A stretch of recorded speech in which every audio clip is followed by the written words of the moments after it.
In the top stories, Prime Minister drew away on official business. Deputy Prime Minister acting in his absence. OECS leaders back Grenada's decision on controversial U.S. radar request.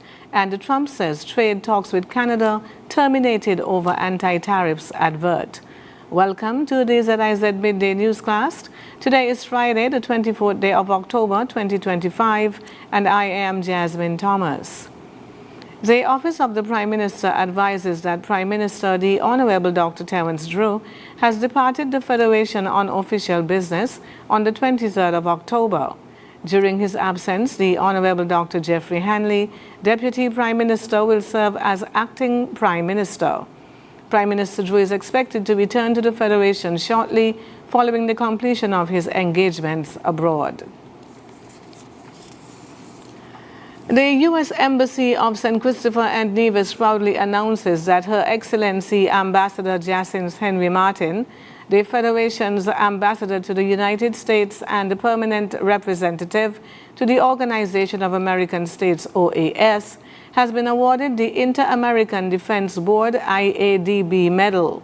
The honor, approved by the IADB Council on the 30th of September 2025, was formally presented on the 21st of October to distinguished individuals recognized for their contributions to fostering cooperation, trust, and mutual understanding among the armed forces of the member states of the Americas based on the principles of integration through their collaboration with and support to the IADB and strengthening of hemispheric security in accordance with the mandates of the OAS.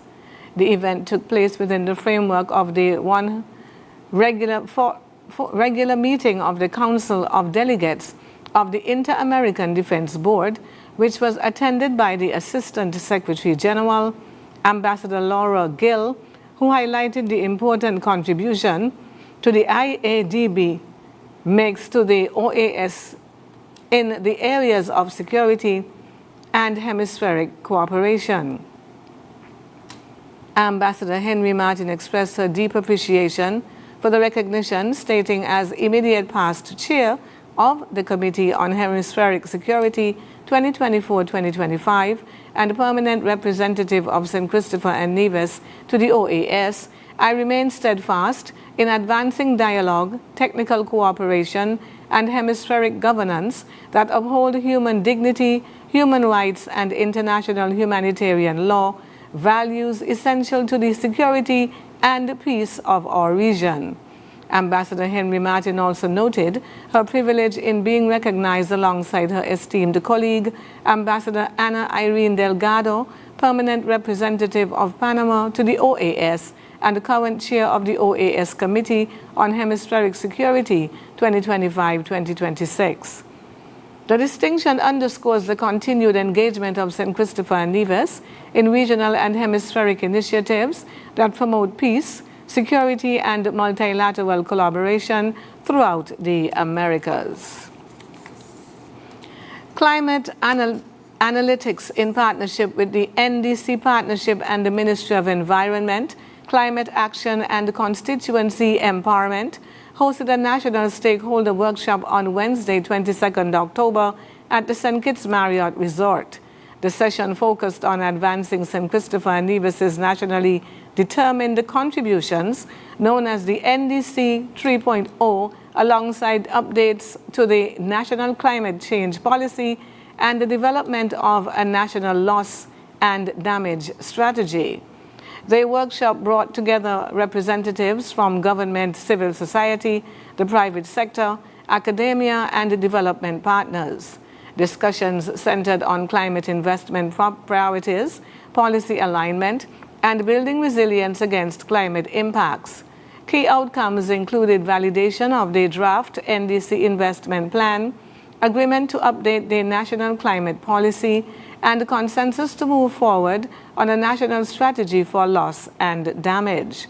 These efforts form part of the ongoing NDC Partnership Action Fund project, aimed at strengthening the country's climate framework under the Sustainable Island State Agenda and the UN Sustainable Development Goals, particularly Goal 13, Climate Action. The insights gathered will help finalize the national climate documents and guide future actions to boost resilience and secure financing for St. Christopher Nevis's sustainable future. In regional news, the leaders of St. Vincent and the Grenadines, Dominica and St. Lucia, have pledged full support for Grenada regardless of its decision on a U.S. request to temporarily install a radar at Maurice Bishop International Airport and deploy military assets nearby. Speaking at a news conference following a tour of the new Kingstown Port, St. Vincent, and the Grenadines Prime Minister Ralph Gonsalves, Dominica's Roosevelt Skerritt, and St. Lucia's Philip J. Pierre underscored the sensitivity of the issue. Whatever decision Grenadian Prime Minister Dickon Mitchell makes, I will support him because he'll have a rational basis on which to make whatever decision he makes, Gonsalves said.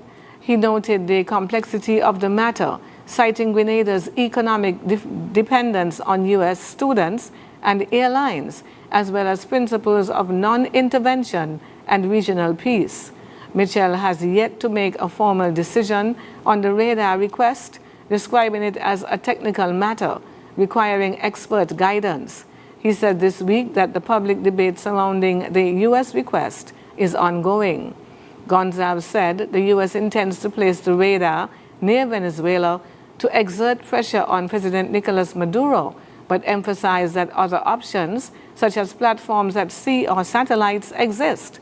He added that Antigua and Barbuda has already declined the U.S. request, and he supports each country assessing its own national interests. Skerritt and Pierre expressed their alignment with Gonsalves' position and also voiced support for him in the upcoming general election expected next month.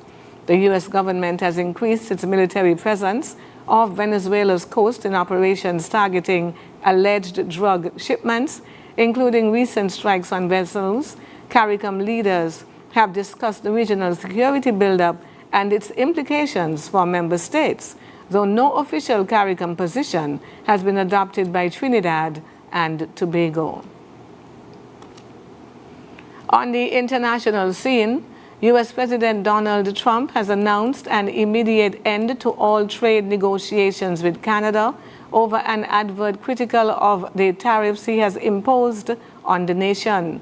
The advert, sponsored by the government of Canada's province of Ontario, quoted Trump's predecessor Ronald Reagan, an icon of U.S. conservatism, saying tariffs hurt every American. Trump wrote on social media that the advert was fake, and adding that trade talks were hereby terminated. His administration has imposed a 35% levy on many Canadian imports, as well as individual tariffs targeting particular industries like car and steel manufacturing. Ontario has been particularly hard hit by these. Trump has allowed exemptions for goods that fall under a free trade agreement with Mexico and Canada that he negotiated during his first term. But Canada Prime Minister Mark Carney has, since his election earlier this year, attempted to strike a deal that would ease the U.S. tariffs.